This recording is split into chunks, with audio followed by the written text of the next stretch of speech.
नमस्कार, मेरा नाम आलोक है। आप लाइव स्ट्रीम देख रहे हैं। बिहार विधानसभा की 4 सीटों पर उपचुनाव हुए, नतीजे आ गए। चारों ही सीट पर एनडीए जीत गई। जेडीयू बीजेपी जीत गई, हिंदुस्तानी अवाम मोर्चा जीत गई।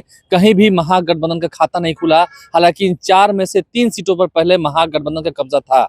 अब ऐसे में इसे लिटमस टेस्ट माना जा रहा था। आरजेडी को बड़ा झटका लगा है। बेलागंज भी आरजेडी हार गई है, रामगढ़ भी हार गई है, जहां की प्रदेश अध्यक्ष जगदानंद सिंह के बेटे वहां उम्मीदवार थे, वो सीट भी हार गई है।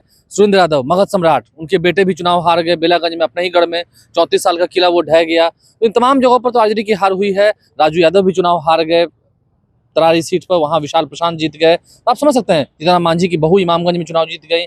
शुरुआती रुझानों में वो हार रही थी, लेकिन फिर वो चुनाव जीत गई।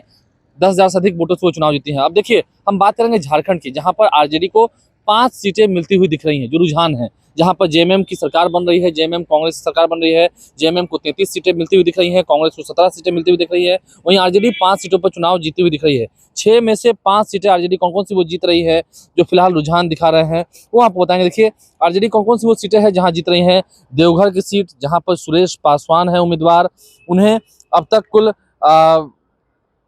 69,000 वोट मिले हैं और 30,430 वोट के मार्जिन से अभी वो लीड कर रहे हैं। यानी कि ये सीट जीती हुई समझिए। देवघर की सीट आरजेडी जीत गए, ये लगभग मान के चल सकते हैं। जहां पर 30,430 वोट के मार्जिन से अभी बढ़त बनाए हुए हैं सुरेश पासवान। तेजस्वी यादव ने वहां कैंप किया था, काफी प्रचार प्रसार किया था देवघर में। उन्होंने बाबा भोलेनाथ की पूजा भी की थी देवघर मंदिर में जाकर के। इसका फल लगता है आरजेडी को मिल रहा है।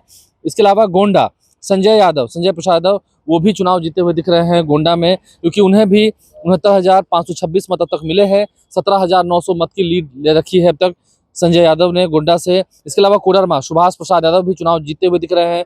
उन्हें अभी मामूली लीड है, 1763 वोटों की लीड है।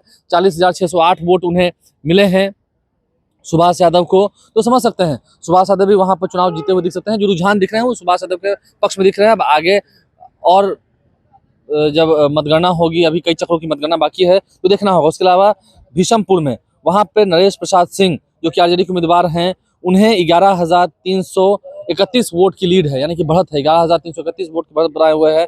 64,217 वोट अब तक पाया है नरेश प्रसाद सिंह ने भीषमपुर में। उनकी भी जीत दिख रही है रुझानों में। इसके अलावा हुसैनाबाद, वहां पर भी संजय कुमार सिंह यादव, जो कि 48,567 वोट ला चुके हैं, 20,680 वोट से भी लीडिंग चल रहे हैं।